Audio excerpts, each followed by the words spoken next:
Get off my lawn! But first, subscribe to the channel. Make sure you hit that notification button so that we get to annoy you every time we upload a video. The Magic Dads podcast is now available wherever you listen to podcasts or on YouTube at the Old Cranky Man Collectibles YouTube channel.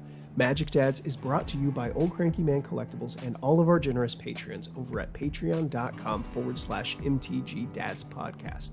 Go check it out for exclusive content and so much more.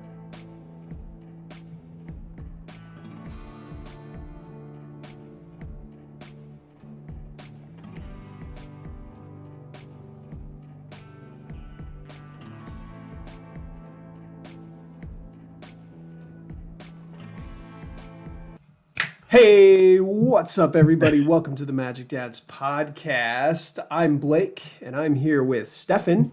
Hi, how you doing?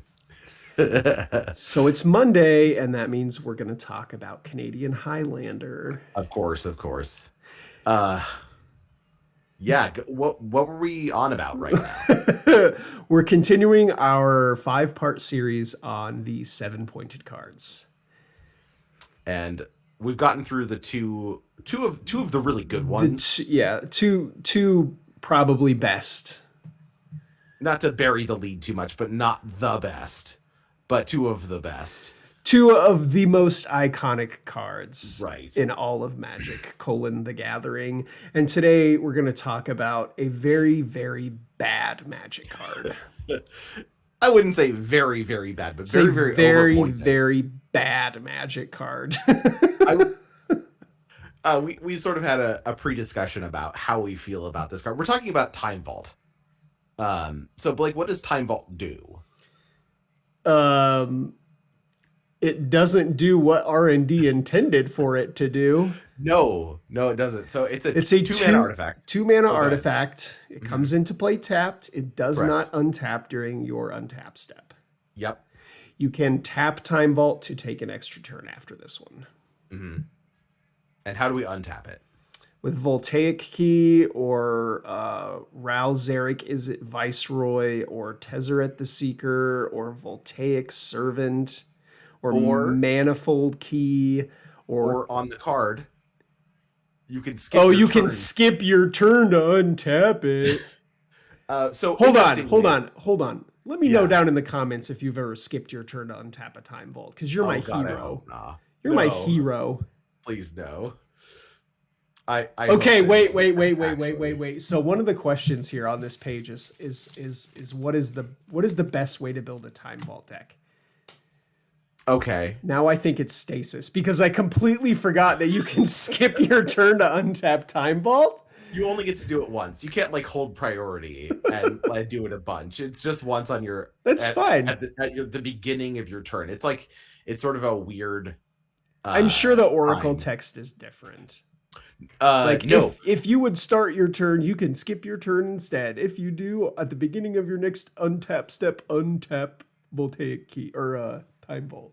So I did want to cover this because this is sort of a weird thing. Time Vault is one of a few cards that has received errata and then had that errata removed.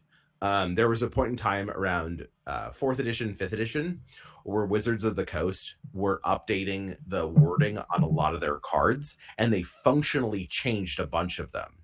And at one point, Time Vault only untapped if you skipped your turn. There was no other way to untap it. And they basically altered the card in a functional way to where that was the only way to do it. You could not interact with it with Time Vault. You could not interact with it in any other capacity.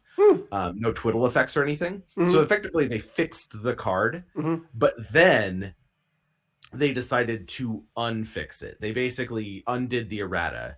And so there's actually a handful of cards that, and Time Vault's not one of these because it never got a reprint after Unlimited, because it's a hard R reserved list card.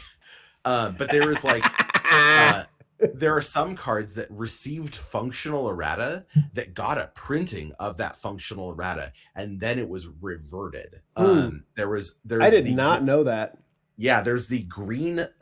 So all of the, the free alliances cards, the instance that sort of let you pitch a card. Yeah. Mm-hmm. The green one Yep. has been errated, I think, 4 times. It And puts +2/+1 counters on creatures. it puts 3 +1/+1 counters on creatures that go away at the end of the turn. I think they're +2/+1 counters. It doesn't really matter. It's not very good, but it does put the counters on and then remove them at the end of the turn. Yeah. That's how the original printing is. So when Infect was brand spanking new, I played mono green Infect and Legacy that had 4 of that card in it. Yeah, so you know, like, it puts counters on it, right? Yeah. There is a printing that says creatures get +3/+3, +2/2, or +1/1, or whatever permutation until end of turn. It removes the counters verbiage entirely. Oh, it's just a buff. Mm-hmm. Yeah, and then they went back. They changed it back to the original verbiage, and they've done that to a bunch of cards. These days, everything that was errated in 4th and 5th edition has reverted back to the original printing on it. And Time Vault is one of those cards that went through a couple stages of errata, and finally they said, you know what, forget it. We'll just go back to the original printing. Interesting. Well, okay, so I really like the idea of Time Vault. I like Time Vault as an idea. Conceptually. And I really, really wish that you didn't have to build your deck with a bunch of crappy cards in order to make it work. What do you mean? What are you talking about? Voltaic Key, for example, is not a good card. I don't know what you mean. It is not a good card. No, it's a combo piece. It doesn't. Nothing else. Okay, so like here's another 2-card combo, for example. Painter's Servant and Grindstone. How many points is that? It's 0 points. Yeah. And it also ends the game if it goes off. Most of the time, yeah. Face up, Painter's Servant is not exactly a very good Magic card. No. It's a 1/4? 1/3? I do not recall what its power and toughness is. Kraft just killed me with it the other day, and I still don't remember. I think it's out of my mind. I think it's a 1/3. Yeah, I think so. Yeah, it is a 1/3 because I could have. Yeah, it's a long story. I missed a kill on a Yawgmoth. So let me tell you about another 2-card combo. Yeah. Thopter Foundry and Sword of the Meek. Excellent cards. How many points are those? 0. Okay. Both of those cards are pretty good on their own. Yes. Yeah, one of them can gain life and make 1/1s, and the other one is an equipment that can come back from the graveyard without any investment. Yeah. No mana, right? Like, does it? No, it's whenever if it's in your yard and you get a 1/1, it comes back. Just pops in. Yep. Just sees that 1/1 and goes, "Hey, buddy, how you doing?" Yeah, I like those combos an awful lot. I feel like those kind of combos are sort of easy to slot into an artifact build because they're low density. Like, they require very little from a deck building constraint. Right. And there's lots of ways to find them. Yes. Like fabricate and yes. And the same can be said for Key Vault. But Vault eats 7 points out of your deck. Vault eats 7 points out of your deck. Yeah. And I don't know if it's necessarily the healthiest thing to consider unpointing it or depointing it in some ways. But I don't know that we want to be timid in the face of potentially allowing decks to be better, right? Because right now, do you think that Time Vault is a playable deck? No, but I do think that like artifact combos, welder, whatever you want to call it, is a very, very, very, very good deck. Yeah, and you don't play bad cards in those decks. Right, and you don't have to play bad cards that cost 7 points. You still get to play the other 2-card artifact combos All of them. that also lose 2 in a braid, but they don't cost points. I also will note that those decks don't generally play a lot of... Rather, they don't play the density of the kind of mopey mana rocks that Time Vault seems to play.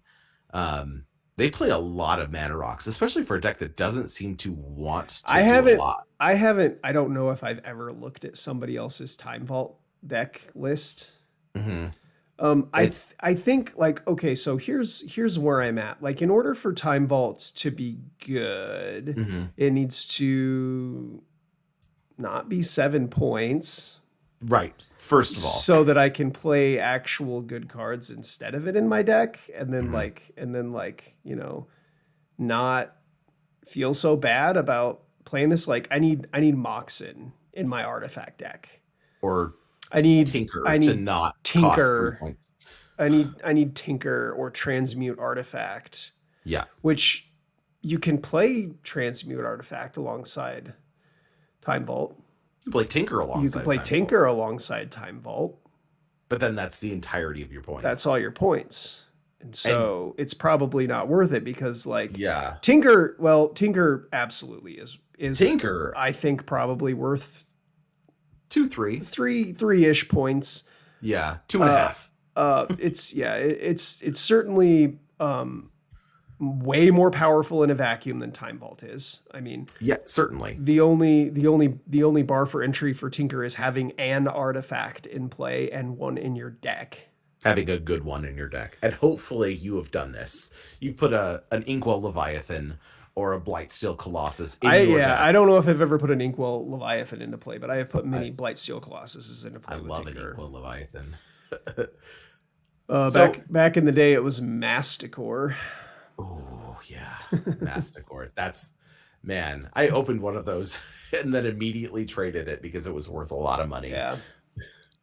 Yeah. So, what does the deck look like right now that plays this? Yeah, so you were just saying something about a bunch of mana rocks, and I don't really, that kind of misses with me, because that's not really, I don't think So that's really what I would do. I'd be playing like yeah, Goblin Welders and Thopters and Swords, and I'd be playing a bunch of different like 2 artifact combos.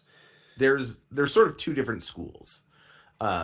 One is the deck that wants to utilize Tolarian Academy and go big on mana, which is a little confusing to me because there doesn't seem to be a lot that they're spending that mana on. They're just they're hoping to run into a wheel effect, and Or like maybe make a bunch of clues or something. yeah, or get a Walking Ballista out they can dump a bunch of mana into. But then that seems like a better plan than Time Vault. Than the Time Vault, right? So you could just like, play Yeah, not Time Vault and play play Moxen. exactly. And then the other deck is sort of a capital C control deck. And that's a lot of times we see that in blue, black, or Esper. And confusingly, those don't seem to be running any of the additional combos that we've talked about. So I don't know that's probably an okay way to build the deck, Mhm. because like you need very little for the combo to actually work. You basically just need 2 cards and then Yeah. a way to find them. So like Tezzeret the Seeker, he's not the best planeswalker that's ever been printed, but he's pretty good in an artifact dense deck. Sure. Like, of all of the bad cards you can play that combo with Time Vault, he's one of the better ones. Yeah. So like I could see playing like an Esper or blue black or blue white control deck that has Time Vault in it as a way to just end the game on the spot. But I agree. then I also question, like, why play a mediocre planeswalker and a 7-pointed card when you could just play good points instead and not have to mess with it? You know what I mean? Like, Esper Artifact seems totally fine. at 7 points, it's too much work. Yeah. Yeah, you sort of created a lot of bottlenecks for yourself there. Yeah. In building around it, because not only are you running a lot of bad cards in the form of like artifact untappers, you're also spending all those points in that, and then you could be running like very good cards. And that's sort of like the theme of what we've been talking about, is that right now in the meta you can't really afford to play bad cards. No. Yeah, like we see a lot of lists where people run like Dread Fugue, and which is so limited or expensive on either Oh, side. in a time vault deck. Yeah. Oh yeah, I've seen that. So like Yeah, the idea there is to have the combo in your hand and then take your opponent's interaction out of their hand, apparently, but why not just run counter magic? or just play an actual threat. Like grief would be fine. Yeah, that seems very weird. Dreadfugue, not a good Magic card. I don't mind like Wishclaw Talisman as an artifact sort of centric tutor. So the cool thing about running Wishclaw Talisman alongside Voltaic Key is that you can do weird stuff with that. Hmm. Yeah, you can sort of tap You it, can get untap two it. tutors out of it, but Yeah. uh, But then if you have the big mana and you're tutoring two cards, we're like I'm gonna keep saying this. We're trying too hard to make this right, work. exactly. There are It's better combos that so cost like less. even if it was 0 points, I don't know that I don't think it's good. Yeah, you're calling that. Even at 0 points, I don't think it's good. No, So time vault to 0 is what you you're have saying? to play so many bad cards in your deck to make it work. It's I it's not any different than playing Grindstone, Painter's Servant. It's not any different than playing Thopter Sword. Thopter Sword doesn't actually end the game on the spot. You just gain life Yeah, equal to the amount of mana you can put into it. which is good. But okay, so it's not any different than Grindstone Painter's Servant. It's no different. I will say that Grindstone Painter Servant is a narrower combo in that it requires two cards. It requires two specific cards, right? Whereas Time Vault requires one specific card and then a plethora of different That interactions. you've put in your deck to make it work that don't do anything outside of having Time Vault. It's not good. They untap Grim Monolith, baby. It's not good. No, no. I do like the idea of a Voltaic Servant untapping your Grim Monolith, but like that's a cool interaction that costs nothing. And also, last time I checked, Voltaic Servant is not the most impressive 2-drop I've ever seen. It's a creature. It's a creature with pseudo vigilance that uh so That's fun. I like the idea of I again going back to it, I like the idea of this artifact control deck that has like sort of a big finisher. Like I talked to you about this, but like Traxos Scourge of Krug is a very cool artifact creature that can finish the game on its own. Hmm.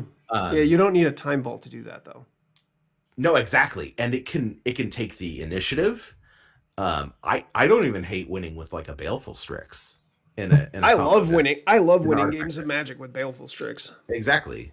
Like we have seen like a handful of artifact decks recently kind of pop up in our meta that run a lot of very good cards Hmm. to good effect, and they Hmm. are weighted in such a way that they can really overcome artifact disruption to the point Yeah, where and it would be really unfortunate if you had to like not play all of the good cards so that you can play mediocre or bad cards that make your yeah, Time Vault work instead of just playing Mox Academy.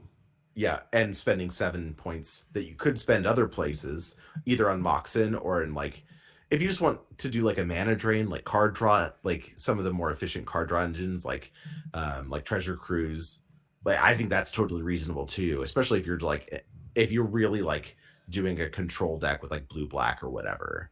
That seems like a totally fine way to spend points if you want to lean into the control aspect. But overall, I think it's just a nice mid-range deck. A lot of synergies, and it doesn't lose to like it doesn't roll over to collector oof. That too. Like if your deck straight loses to collector oof, re-examine your deck. Or Reconsider. make sure you can kill a Collector Roof. Yeah, like run kill spells. It's okay for your deck to not be entirely artifacts, right? Or Yeah. like I know portable hole and glass casket are sort of like some of the de facto artifact hate, but like it's okay to run spells. Run a spell. It's fine. Yeah, Run a most fatal definitely. push. Anyway, so what we're sort of getting at here is I think we this is one of the worst 7-point cards. I think it is. I think it is the bottom. It's bottom. It's the worst 7-pointed card. Mm-hmm. I don't think it's particularly close. I can't work out a scenario in my head where I want to spend 7 points on a time vault. If you purchase a time vault, I don't think I have a time vault. I don't think I want to spend 5 or even 4 on it. I might try it at 3. Yeah, it almost feels like a few years back we pointed the Flash Hulk combo into the dirt, right? 7 and 3.